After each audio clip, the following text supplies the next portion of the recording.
مفتی صاحب کے YouTube channel کو سبسکرائب کیجیے، مفتی عطاء الرحمن قاسمی۔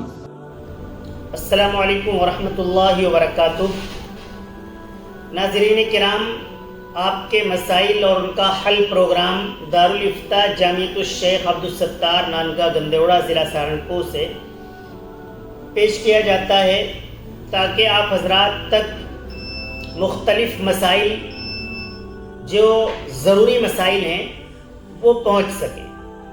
کوئی ایک شخص معلوم کرتا ہے لیکن فائدہ دیگر حضرات کو بھی ہو جاتا ہے۔ پہلا سوال عبد الکریم لونی دہلی سے معلوم کرتے ہیں، عورت کے چست کپڑوں میں نماز ہو جائے گی یا نہیں؟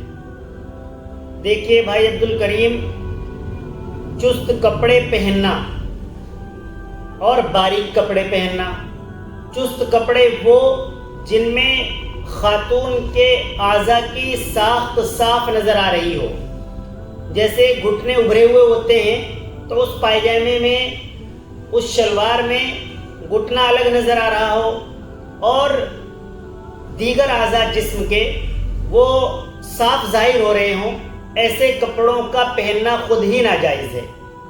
اسی طریقے پر ایسے کپڑوں کا استعمال جس سے جسم نظر آ رہا ہو بالکل باریک، ان کا پہننا بھی جائز نہیں ہے۔ جن کپڑوں کا پہننا جائز نہیں ہے ان میں نماز بھی نہیں ہو پائے گی۔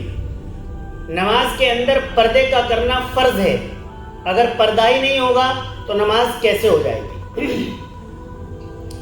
ندیم احمد غوری باغپت سے معلوم کرتے ہیں، دکان کا افتتاح ربن کاٹ کر کرنا کیسا ہے؟ دکان کے افتتاح میں ربن کاٹنا شریعت و سنت اور صحابہ کرام وغیرہ سے کہیں سے بھی ثابت نہیں ہے، یہ غیروں کا عمل ہے۔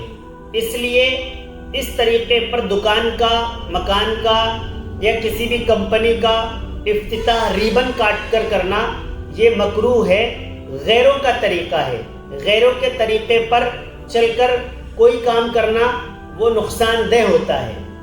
آپ اپنی دکان میں، اپنے مکان میں قرآن کریم کی تلاوت سے اس کا افتتاح اور آغاز کرائیے، اس میں برکتیں حاصل ہوں گی۔ عبد الصمد سلطان پور سے معلوم کرتے ہیں، گھر میں بلی پالنا کیسا ہے؟ بلی پال سکتے ہیں، ایسا نہ ہو کہ آپ نے بلی پالی ہوئی ہے اور اس کے پانی کے، کھانے کا، دودھ وغیرہ کا آپ دیکھ بھال انتظام نہیں کر پا رہے ہیں۔ اگر آپ یہ سب کر سکتے ہیں تو پال لیں، لیکن نہ پالنا ہی زیادہ بہتر ہے۔ محمد گلشیر مانک مئو سہارنپور سے معلوم کرتے ہیں، ایک شخص نے اپنی بیوی کو طلاق دے دی، بیوی نے عدت کر لی اور دوسرے یعنی اس کے علاوہ دیگر مرد کے نکاح اور طلاق کے بغیر اسی مرد سے نکاح کر لیا، کیا یہ نکاح ہو گیا؟ اور ایسے نکاح خواہ کے بارے میں کیا حکم ہے؟ ایک عورت کو طلاق دے دی، اب اگر وہ اسی مرد سے نکاح کرنا چاہتی ہے تو دوسرے مرد سے نکاح ہوگا، اس کے طلاق کے بعد پہلے مرد سے، دونوں کی عدتوں کے بعد نکاح ہو پائے گا۔ پہلے شخص سے طلاق کے بعد عدت کر لی ہے اور اس کے بعد واپس اسی سے نکاح کر لیا ہے، یہ نکاح نہیں ہوا، ایسا نکاح کرنا شرعاً ناجائز اور حرام ہے۔ اور جس شخص نے یہ نکاح پڑھایا ہے، اگر اسے اس بات کا علم ہے کہ اس نے دوسرے مرد سے ابھی نکاح نہیں کیا ہے، وہاں سے طلاق نہیں ہوئی ہے، عدت نہیں ہوئی ہے، دوسرا جو پروسیجر ہے اس پر اس نے عمل نہیں کیا ہے، تو اگر اسے اس چیز کی معلومات ہے کہ اس نے ایسا نہیں کیا ہے تو پھر وہ بھی سخت گنہگار ہوگا اور حرام کا مرتکب ہوگا۔ اگر اسے معلوم نہیں ہے، لا علمی میں اس نے نکاح پڑھا دیا ہے، پھر اللہ تبارک و تعالیٰ معاف فرمائے، پھر اس پر کوئی گناہ کی بات نہیں ہے۔ عبد القدوس کانپور سے معلوم کرتے ہیں، اگر نماز میں القاریہ کی جگہ القاریہ پڑھ دیا، نماز ہو جائے گی یا دہرانی پڑے گی؟ معنی میں تو تغیر ہو گیا ہے، تبدیلی ہوئی ہے، معنی بدل گئے ہیں، لیکن بہت فاحش اور سخت معنی تبدیل نہیں ہوئے ہیں، اس لیے نماز ہو جائے گی، تبدیلی و دہرانے کی کوئی ضرورت نہیں ہے۔ محمد سمیع اللہ جھارکھنڈ سے معلوم کرتے ہیں جوانی میں عقیقے کے موقع پر بال منڈانے کا کیا حکم ہے اور کیا اس وقت میں بالوں کے برابر چاندی صدقہ کرنا لازم ہے؟ دیکھیے بھائی سمیع اللہ، عقیقہ کرنا جو مسنون ہے وہ پیدائش کے 7ویں دن ہے، 1 ہفتے کے بعد ہے۔ 7ویں دن عقیقہ کریں، یا اگر اس دن نہ ہو سکے 14ویں دن عقیقہ کریں، اس دن بھی نہ ہو سکے تو 21ویں دن عقیقہ کریں۔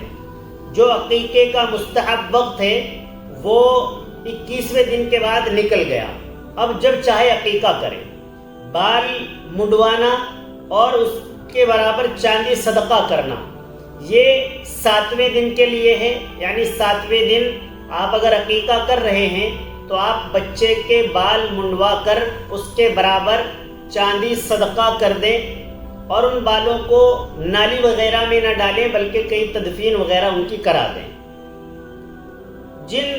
جو لوگ 7ویں دن، 14ویں دن یا 21ویں دن عقیقہ نہیں کر پائے ہیں، اس کے بعد وہ کبھی بھی 1 سال میں، 2 سال میں، 4 سال میں، عقیقہ ہونا تو جلدی ہی چاہیے لیکن نہیں ہو پایا ہے، وہ اس وقت کر رہے ہیں، بڑے ہونے کے بعد جوانی کی حالت میں کر رہے ہیں، تو پھر بال منڈوانا ضروری نہیں ہے، بالوں کے برابر چاندی صدقہ کرنا بھی ضروری نہیں ہے۔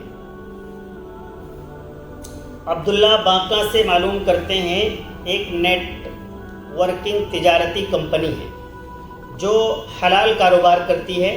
اگر کوئی اس میں شرکت کرنا چاہے، مثلا 10,000 روپے لگانے پر شروع میں کمپنی 100 روپے یومیہ دیتی ہے اور رفتہ رفتہ منافع میں اضافہ ہوتا ہے، اور اگر شرکت کوئی ختم کرنا چاہے درمیان میں تو وہ بھی کر سکتا ہے، جائز ہے۔ یہ کاروبار جائز ہے یا نہیں؟ دیکھیے عبداللہ بھائی، ایسا کاروبار جس میں پروفٹ طے ہو جا رہا ہو، آپ کو 10,000 روپے دینے پر یومیہ 100 روپے ملیں گے، یہ طے شدہ چیز ہو رہی ہے۔ طے شدہ پروفٹ لینا یہ جائز نہیں ہے، ایسے کاروبار میں پیسے لگانا جائز نہیں ہے۔ ایسا ہوتا ہے کہ پیسے ہمارے ہیں، کام آپ کا ہے، اس میں پروفٹ میں بھی دونوں حصے دار ہیں اور لوس میں یعنی نقصان میں بھی دونوں حصے دار ہیں۔ اس طے شدہ بات پر اگر کام ہو رہا ہے تو یہ کرنا جائز ہے، لیکن آپ نے پیسہ دے دیا اور آپ طے شدہ رقم طے کر رہے ہیں کہ اتنے % میں آپ سے لیا کروں گا، ایسا طے کرنا، ایسے پیسے کاروبار کرنا یہ جائز نہیں ہے۔ سعید احمد شیلا کوئی دہرادون سے معلوم کرتے ہیں قبر پر اذان دینا کیسا ہے؟ قبر پر اذان دینا بدعت ہے، درست نہیں ہے، دینی نہیں چاہیے۔